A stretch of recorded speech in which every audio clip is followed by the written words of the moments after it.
Well, hello everyone. Today I am making egg cups for breakfast. And as you can see here, I'm starting with some bacon. That's going to take the longest to cook. And so I am putting that on a cookie sheet to put in the oven. Now it's a little bit frozen here, so you'll see in just a moment that I put it on a plate. I'm struggling with it. So I put it on a plate and put it in the microwave for just a few seconds to thaw it out a little bit, which helped tremendously when it came out of the microwave. And so, let's see, here it is, right here. All right, so I lay those out on the cookie sheet. As you can see, I have a couple cooling racks on there to keep the bacon off of the bottom of it where all the grease will pile up. So I put that in the oven. Usually I cook it on 350 for 30 to 40 minutes. Preferably 40 because I like it pretty crispy. So now I am beginning to cook the sausage. This is 2 pounds of sausage. One is regular flavor, the other is maple. And I cook that up and get that started here. I love my little meat masher there, my meat cooker. That thing works great. It chops it up into really fine crumbs, so you don't have any big chunks, which I don't want those in my breakfast muffin cups. So I'm cooking that up. Now my favorite is usually Jimmy Dean, but it was way more expensive, so I went with a cheaper version. While that's cooking and while the bacon's cooking, I am going to cut up this summer squash.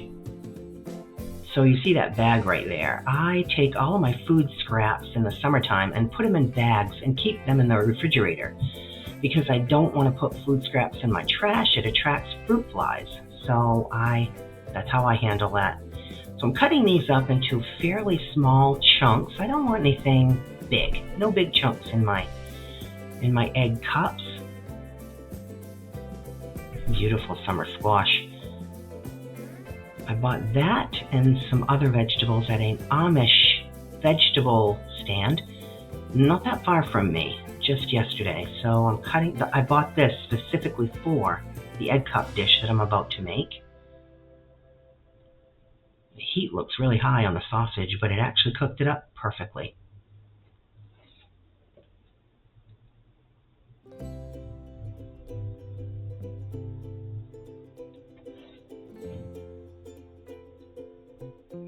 It's cooking beautifully.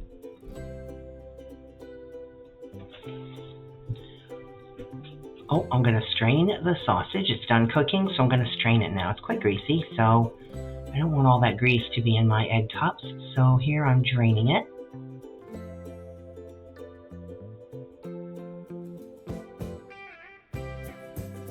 That's a clove of garlic or a hunk of garlic, and that's onion that I'm going to cook up in the pan for the vegetables. Yeah, and this is a leftover orange pepper, and right here is leftover carrots. So I'm kind of cleaning out the refrigerator vegetable bin as I do this, and these are little bits of leftover zucchini. I had bought some zucchini also at the Amish vegetable stand, and I spiralized it for spaghetti the day before, which was delicious, by the way. And that was what I had left over. So I'm going to cut that up into chunks as well. I want all my chunks to be approximately the same size. So I had quite an array of really pretty, nice colored vegetables. Should be very good for me. And I like them fairly small because, like I said, I don't want to have big chunks in my egg cups.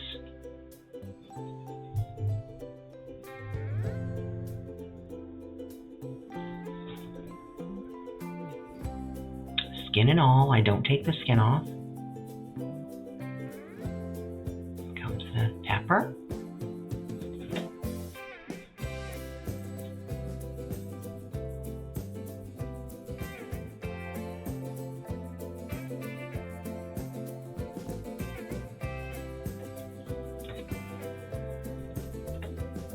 Beautiful array of beautiful vegetables.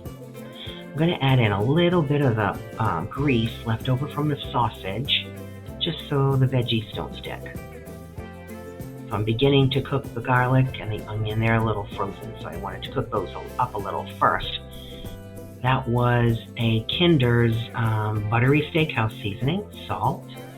My salt was kind of chunked up in there. It didn't come out very well, so I went and got the bigger container of salt that I have and put it in from there. They cooked up nicely and it smelled wonderful in my house.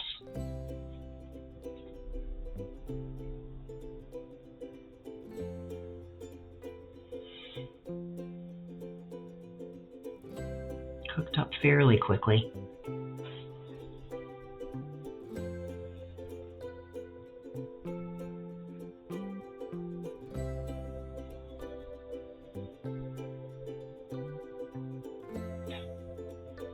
Here we go. They're all done cooking, so I'm setting those aside.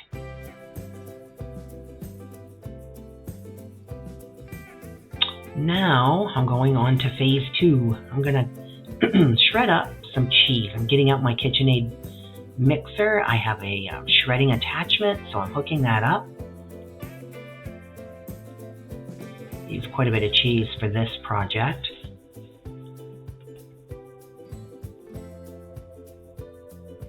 Now I have 3 different kinds of cheese here. Extra sharp cheddar, Monterey Jack, and low moisture part skim mozzarella. Now I don't know about you guys, but I love to mix my cheeses. I just love doing that. You get the deliciousness and the benefit of all 3 different cheeses in every bite, so I love doing that.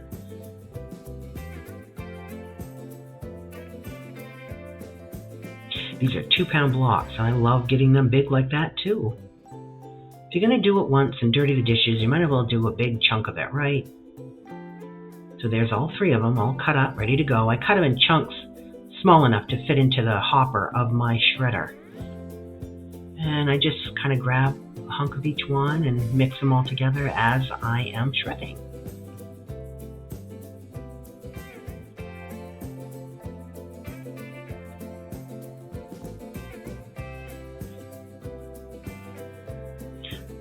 Pounds of cheese is going to go a long time. I put it right in the freezer. Now these are leftover Chinese food containers that I had saved from years and years ago. I have a whole bunch of them.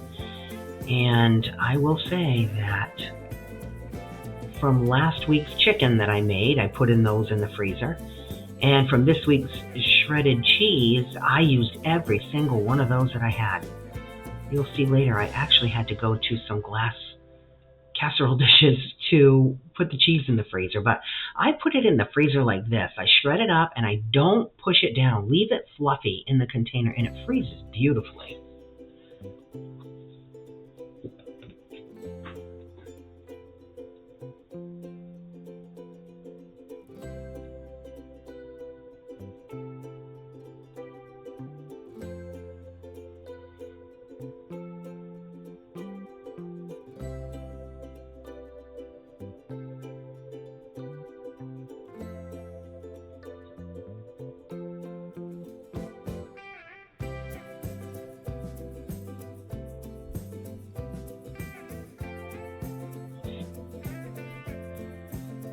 I discovered during this session that I had I had 2 more of the black bowls. I was missing 2 covers, but I do remember a couple covers breaking, so I threw away the 2 that I had no covers for. And now, as you see, I'm putting the cheese into these big glass containers.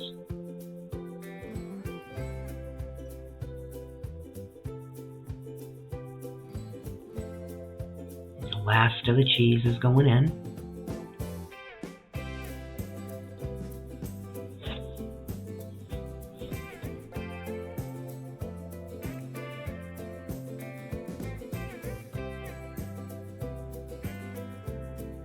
Tell you, that shredder from my KitchenAid is just a godsend.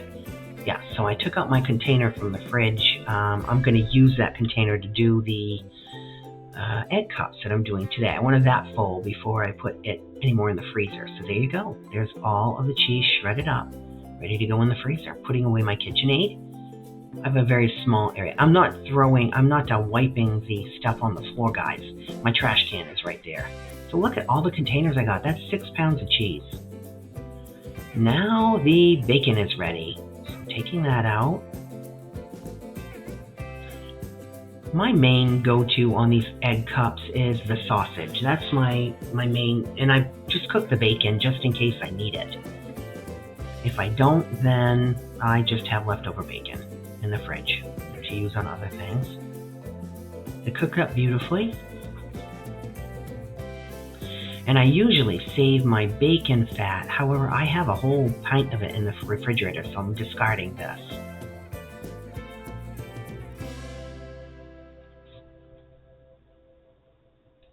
As you can see, my kitchen is a mess, so I had to stop and do the dishes and clean the counter and all that stuff. Now, here's the next phase. As you can see, these eggs right here, eggs from plants. I can't eat egg. I have an allergy. And so somebody created these eggs from plants, and boy, they're really good. You can hardly tell they're not real egg. They did a really good job. However, each one of these containers is $7. So just the egg alone for this meal was $14. That doesn't even count the meat. So this is a very expensive ordeal. I think the next time I try this, I'm going to experiment. I'll try it with 1 carton of egg and maybe a can of some kind of cream soup to maybe stretch the egg a little further. Here in this video, you'll see me in just a minute. I do put in some cottage cheese, and that helps. Makes the mixture super duper thick, but that's okay. It adds some protein, and it makes it really delicious. So I add that in there. Not very much. I actually should have added more. And I have some cut up spinach there on the little cutting board you can see. I'm going to add in a minute. But first I zhuzh it up, and I added salt and pepper. And I'm going to zhuzh up the cottage cheese and the egg mixture first. And then I put in the spinach and I just pulse it. Yeah, it's very moist. We have humid weather here in Maine right now, and my salt doesn't like to come out of the container, so I usually keep a little toothpick right in the container, the salt container. So now I'm going to blend up the cottage cheese egg mixture and get that all well blended. And now I add in the handful of... Now I don't want my egg to be green, so I just pulse it, just enough to get it incorporated into the egg. Came out really well.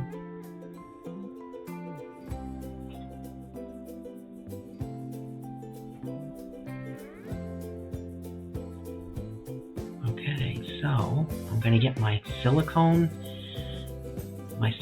muffin cups. I bought these muffin cups specifically for this job because I make these all the time. And boy, do I love them. I have, though, used them for mashed potatoes and rice that I put in the freezer.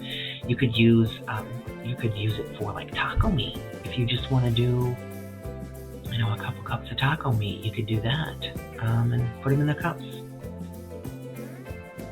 And I measure out some for each one. I will tell you that I did have a little bit of sausage left over and all of the bacon at the end of this day. And I was going to film it the next day. I did finish it up and use everything up, but I was just too tired to film. I actually had overdone it this day, and I was exhausted. I didn't really feel that well the next day, but I did want to finish this job up. So I did it, but I didn't film it. So I put usually a decent amount of sausage in each cup because I like my breakfast to be very filling. I'm really hungry when I wake up in the morning. I usually serve these. I use 2 for each breakfast. And here I'm going to strain the vegetables because, as you can see, there's quite a bit of juice in there. Those zucchini and sausage gave off quite a bit of juice. So I drained them off here. So first I put in sausage, then I'll layer in the vegetable, and then I will put in cheese, and then I put the egg mixture in. And this is the first time I have not used potato. I'm trying to cut back on my carbs, and so I decided to do the vegetables this time with no potato. I will tell you, they came out more dense, but not bad. I mean, they taste delicious. So they're dense but delicious. So I use 2 in the morning, and I usually serve it with some yogurt and fruit and granola to make a well-rounded breakfast, and my coffee, of course. But I love breakfast burritos, and I can't find a decent gluten-free tortilla out there that doesn't just break apart. They just don't do well for breakfast burritos, and so I kind of moved to this, but I'm still experimenting with different recipes for tortillas to try to make my own. I just can't seem to find any. If you guys know of a good gluten-free tortilla, please do put it in the comments below, because I'd love to know.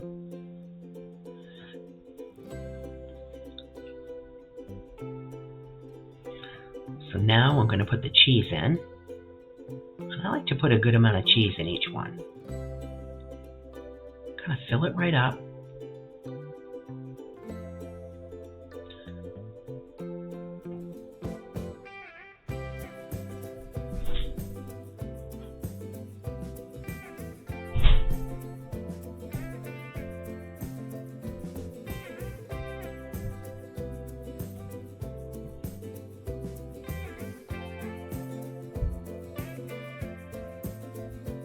You know, if I had leftover cheese slices, I would put that in here as well. Although I like the shreds because it allows, as you can see, the egg mixture that I'm going to pour in, it allows the egg mixture to kind of like filter down through to the bottom of the egg cup.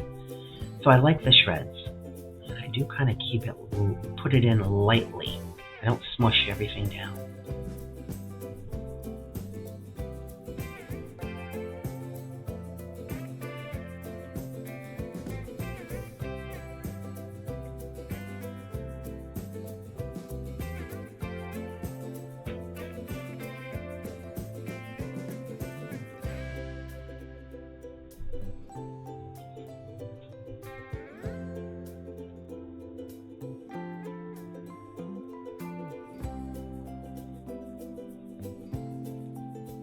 So now, guys, I'm putting these in the oven.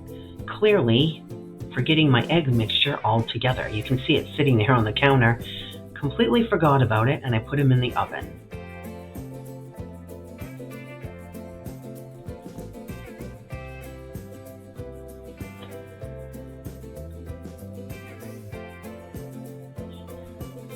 And now I'm realizing what I did, so I'm taking them out of the oven to put the egg in.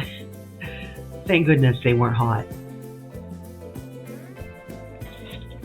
Now this is quite a tedious job because that's a really thick mixture. That egg mixture is really thick.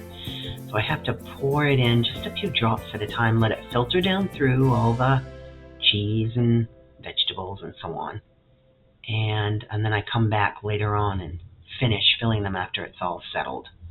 But I like to have a nice full cup. Each one of those cups is about a half a cup measure, so I really like to have them full. I don't like to make a mess, so here you see me. Trying to keep it contained within the cup. It's tedious, but it's worth it.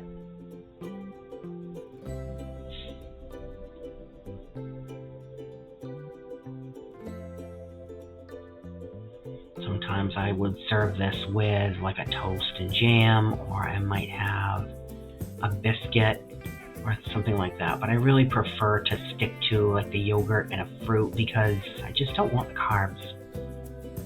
And so this works well. I'm anxious to see how filling it's going to be and how I like it with the vegetable instead of the potato. I think it'll be great. So far, I can tell you after the fact that they are delicious. They really are delicious. I flavor every step of the way, and so I flavor them, make sure that I give flavor. A long time ago on the Food Network, I learned flavor every step of the way, every component of your dish you should flavor, and so I do that. Just topping off the ones. There you go. And what's left in the container there, I just take that whole container in just a moment and I put it right in my refrigerator for the next day. Just topping them all off. Yeah, I just put the whole container and all right in the fridge for the next day. Now, I was going to, the next day, I was going to go buy another container of egg, and I thought, gee, that's $21 just for egg. I decided not to, and I'm glad I didn't because I had plenty. There it goes in the oven for 350 for, I don't know, I think it was about 30 minutes. They are delicious. Look how good they look with the spinach. Oh my gosh. Absolutely delicious. So I put them right in the freezer. Once they cool down, I put them right in the freezer, just like that, so here we go. I'm going to do my onions. This is the same day. I was bound and determined I was going to do those onions. My feet were throbbing at this time, and I was exhausted. But I was bound and determined to get my onions done. So here I go. Now, I normally save onion skins, as you could see from last week's video. I save them to do broth. Well, I just did broth, so I won't have to do any for quite some time. And so I just threw these, the skins and the ends and all that. I just decided to throw those away. I don't want them taking up space in my freezer anymore. But you can see that little, at the bottom of the screen, you can see that little container is my manual food processor that I got from Pampered Chef years ago. And I love it. For this particular job, I only use it on this job here every year when I have my onion harvest. This is how I chop my onions. I use that little manual food processor. It works great. Wait till you see it. It's really a good little thing. If you're an off-gritter, that would be a fantastic thing to have. I'm not, and I don't ever plan to be, but it's a really good rig to have because you don't have to depend on electricity. It really does a great job. Got it from Pampered Chef years ago, probably, 15 years ago. And it works super good. I'm just cutting off the skins and putting the onion in that colander in my sink so I can wash them off because they get pretty dirty. The outside skins and the roots are quite dirty, so I wanted to make sure I washed them well. Now, on this particular day, I will say this is quite a job to do. I cry and cry and cry because of the onions. This particular day, it was beautiful, sunny, gorgeous day, and I opened my windows, and I had a fan in the kitchen window, which helped tremendously. I'm going to write that in my preservation journal for next year. Make sure to do that. So that I keep the crying to a minimum. So here we go. Washing them off. There we go. Cutting them up. I usually cut them in quarters. Put them in there so that the processor doesn't have as much of a job to do. It works a little bit better when you start with smaller chunks. So I'm chunking them up. Right off camera to the bottom of the screen, I have my cookie sheet that I put them on. Now I do 50, I have found out over all the years, I do 50 pumps of the food processor. 50 pumps gets me the very tiny mince that I like. I like it minced very small. I don't like big chunks of onion in any of my cooking. So I do very small mince.